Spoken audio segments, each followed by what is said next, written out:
Saudara-saudaraku yang dirahmati Allah Ta'ala, Assalamualaikum warahmatullahi wabarakatuh. Qala Allah Ta'ala fil Qur'anil Karim, A'udhu billahi minasyaitonir rajim, Bismillahirrahmanirrahim. Inna Allaha yudkhilul ladzina amanu wa amilus solihati jannatin tajri min tahtiyal anhar. Sesungguhnya Allah memasukkan orang-orang beriman dan beramal soleh ke dalam jannah atau surga yang mengalir di bawahnya sungai-sungai. Nahmaduhu wa nusalli ala rasulil karim Muhammadin sallallahu alaihi wasallam. Saudara-saudaraku, kita berjumpa kembali dalam tarbiyat kita, dan tema uraian kita kali ini adalah penghuni surga Allah Ta'ala adalah orang-orang beriman yang beramal soleh. Firman Allah Ta'ala dalam Al-Quran surah Muhammad ayat 12 yang baru saja kita bacakan memberitahukan kepada kita bahwa orang-orang yang akan masuk jannah atau surga kelak adalah mereka yang beriman dan mengerjakan amal soleh.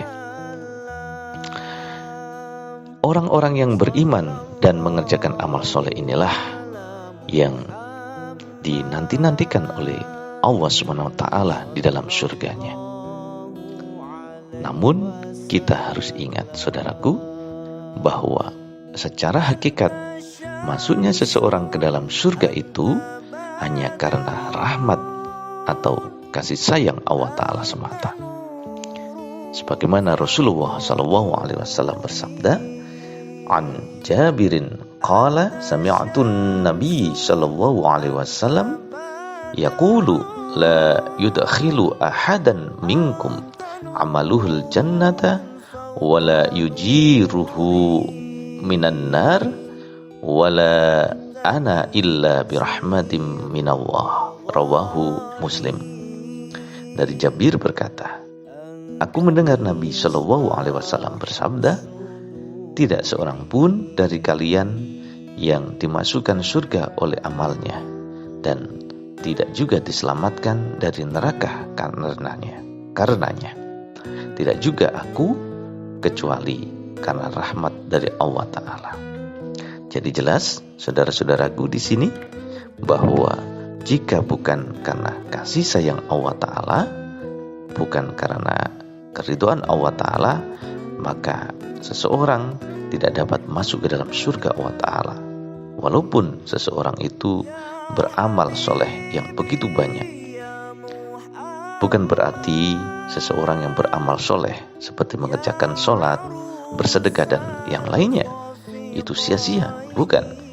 Maksud di sini adalah walaupun kita sudah berbuat kebaikan yang begitu banyak, akan tetapi jika Allah Ta'ala tidak memberikan suatu keridhaannya, maka kita tidak bisa masuk surga, termasuk Kanjeng Nabi Muhammad SAW sendiri. Saudara-saudaraku, dalam pembahasan kita ini akan kita sampaikan beberapa amal soleh yang diajarkan oleh Nabi kita Muhammad SAW yang insya Allah jika diamalkan bisa mengantarkan kita menjadi penghuni surga Allah Ta'ala dan atas keridhaannya. Yang pertama, penyayang dan lembut hati. Hal ini diriwayatkan dalam hadis Muslim bahwa Nabi kita Muhammad SAW bersabda, ada 3 penghuni surga, di antaranya adalah orang yang penyayang dan lembut hatinya kepada setiap kerabat dan orang muslim. Di sini kita diberitahu, saudaraku, bahwa yang memiliki sifat penyayang dan lembut hatinya lah yang masuk ke dalam kategori sebagai penghuni surga.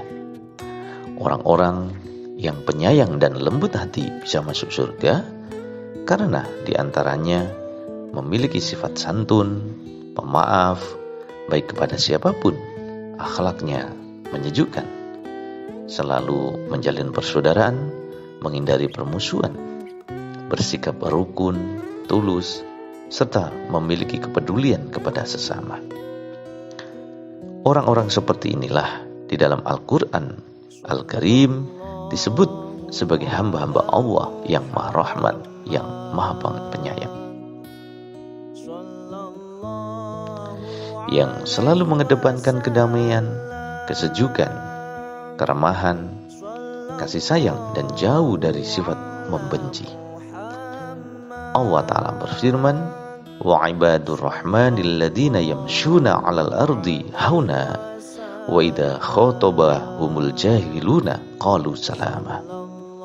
Dan hamba-hamba Allah yang Rahman adalah mereka apabila berjalan di muka bumi selalu menunjukkan kerendahan hati dan kedamaian.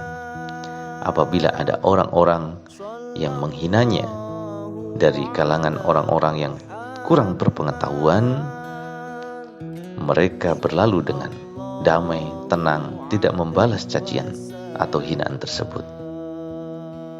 Saudara-saudaraku, kita diberitahukan oleh Rasulullah SAW bahwa Allah itu maha lembut dan suka kelembutan dari hamba-hambanya.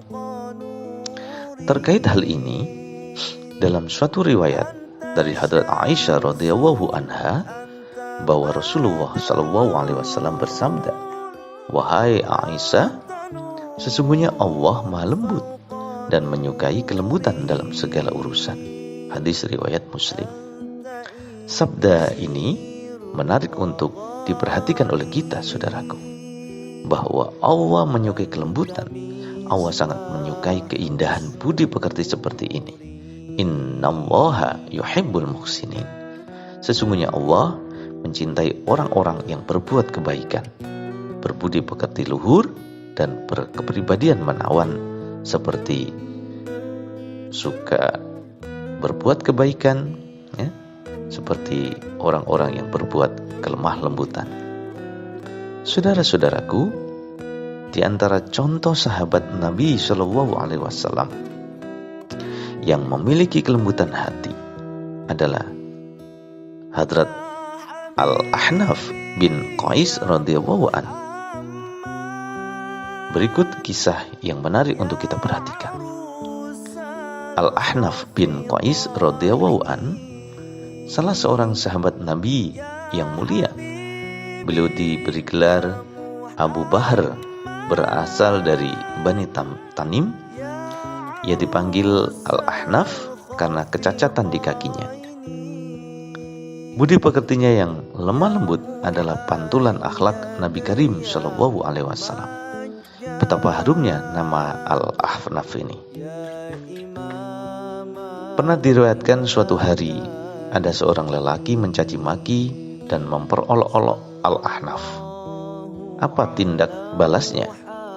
Al-Ahnaf pergi dari situ begitu saja, berlalu begitu saja, tidak membalas hinaan dan makian tersebut, tidak diendahkan. Langkahnya diteruskan, walaupun lelaki yang menghinanya tadi tetap mengikuti langkah kakinya dan terus mencaci makinya. Al-Ahnaf masih seperti tadi sikapnya, begitu tenang, sabar, dan tidak menghiraukannya. Ia melangkah pulang ke rumahnya. Semakin menghampiri kediamannya, Al-Ahnaf berhenti. Ia lantas memandang lelaki yang terus menghinanya tadi. Lantas berkata, "Jika masih ada apa-apa yang engkau ingin katakan, maka luapkanlah semua, sebelum para tetangga di sini mendengar kata-katamu dan mulai menyakitimu." Lalu dalam kisah yang lain, ada seorang lelaki menghinanya juga. Al-Ahnaf sekedar diam, tidak berkata apa-apa, sepatah kata pun tidak. Lelaki tersebut tidak berputus asa, tetap meneruskan misinya mencaci maki dan menghina Al-Ahnaf. Hingga tiba waktu makan tengah hari, lalu Al-Ahnaf berkata kepadanya, "Ini adalah makanan tengah hari kami. Mari duduk bersama kami, makan bersama kami." Ajakan Al-Ahnaf itu sungguh-sungguh ikhlas dari hatinya. Begitu indah akhlaknya, tidak membalasnya, bahkan mengajaknya makan. Lelaki yang menghinanya itu pun merasa malu. usahanya ibarat mencurahkan air ke daun keladi, sia-sia dan tidak bermanfaat. Ia pun pergi dengan kecewa. Demikianlah saudaraku, akhlak Al-Ahnaf yang lemah lembut, pemaaf, tidak pendendam, tidak terpancing emosi, tetap tenang, sabar dalam menghadapi orang yang menghina dan mengejeknya. Inilah kisah seorang sahabat Nabi Shallallahu Alaihi Wasallam yang menarik untuk kita teladani. Semua itu berkat bimbingan Nabi Karim Muhammad Shallallahu Alaihi Wasallam, sehingga ia memiliki sikap lemah lembut sedemikian elok dan menawan. Saudara-saudaraku, terkait hal ini, Rasulullah Shallallahu Alaihi Wasallam bersabda, barang siapa yang terhalangi dari bersikap lemah lembut, maka ia terhalangi dari seluruh bentuk kebaikan. Subhanallah. Mengapa demikian? Karena memang sumber kebaikan itu adalah sikap lemah lembut atau lembut hati. Selain itu saudaraku, bersikap lemah lembut juga mampu memelihara kesehatan atau fisik seseorang, terutama untuk keseimbangan berpikir. Seorang cendekiawan Muslim Ahmadi, Dr. Nasim Rahmatullah, mengatakan tentang lembut hati ini, bahwa di dalam hidup ini, kelembutan hati penting untuk keseimbangan logika. Dengan kepala dingin, kita harus gunakan hati dan nilai-nilai yang terutama di dalamnya untuk memberitahu dan menuntun pikiran kita. Terkait hal ini juga, Hadrat Ahmad Imam Mahdi alaihissalam menerangkan bahwa hati yang lembut, hati yang bersih dapat mengubah pikiran yang kacau dan menyembuhkan emosi yang bergejolak. Yang kemudian lidah akan mengontrol perkataan, sehingga yang keluar adalah kata-kata yang lembut dan sejuk, bukan kata-kata yang menyakitkan dan penuh kebencian. Ini juga yang dialami oleh seorang sahabat Al-Ahnaf radhiyallahu anhu tadi. Dan kita insya Allah bisa mencontohnya. Saudara-saudaraku, lalu penghuni surga menurut Nabi kita Muhammad SAW selanjutnya itu memiliki wajhun malihun atau wajahnya bercahaya. Seorang penghuni surga wajahnya bercahaya.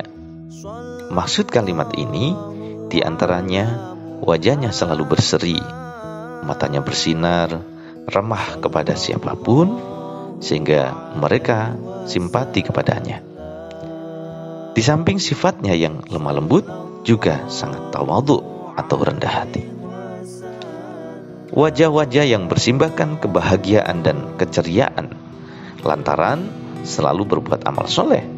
Wajah-wajah yang selalu terkena air wudhu secara baik, isbaghul wudhu, selalu mementingkan beribadah kepada Allah untuk bersujud mengerjakan sholat 5 waktu. Saudara-saudaraku, tentang hal ini Rasulullah SAW bersabda, sesungguhnya umatku akan dipanggil pada hari kiamat nanti dalam keadaan dahi, kedua tangan, dan kaki mereka bercahaya karena bekas wudhunya. Hadis riwayat Bukhari. Luar biasa sabda Nabi kita Muhammad SAW, dan sangat menarik untuk kita perhatikan. Bahkan mereka akan mudah dikenali Rasulullah SAW. Dalam sebuah hadis diriwayatkan bahwa bagaimana engkau mengenali umatmu setelah sepeninggalanmu ya Rasulullah? Tanya sahabat. Tahukah kalian, bila seseorang memiliki kuda yang berwarna putih pada dahi dan kakinya di antara kuda-kuda yang berwarna hitam yang tidak ada warna selainnya, bukankah dia akan mengenali kudanya? Jawab Rasulullah SAW dengan nada bertanya. Para sahabat pun mengangguk-angguk kepala. Mereka atau umatku nanti akan datang dalam keadaan bercahaya pada dahi dan kedua tangan serta kaki karena bekas wudhu mereka. Pungkas Nabi SAW. Subhanallah.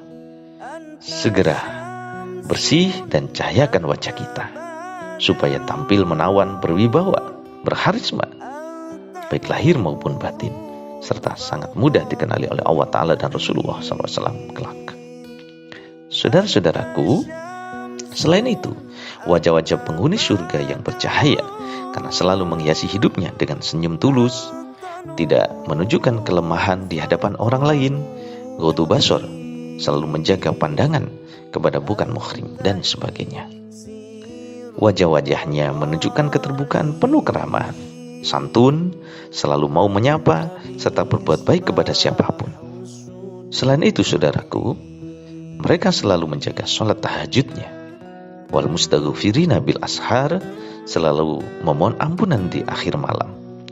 Wabil ashari hum yastaghfirun, dan pada akhir malam mereka memohon ampunan kepada Allah Ta'ala. Saudara-saudaraku, terkait dengan ini, mazhar kamil Rasulullah SAW di zaman ini, yaitu Hadrat Ahmad Imam Mahdi alaihissalam, beliau berpesan kepada kita, bangunlah di waktu malam dan berdoalah supaya Allah Ta'ala memperlihatkan jalannya kepada kalian. Bertobatlah kalian dengan hati yang benar. Bangunlah untuk tahajud, berdoalah.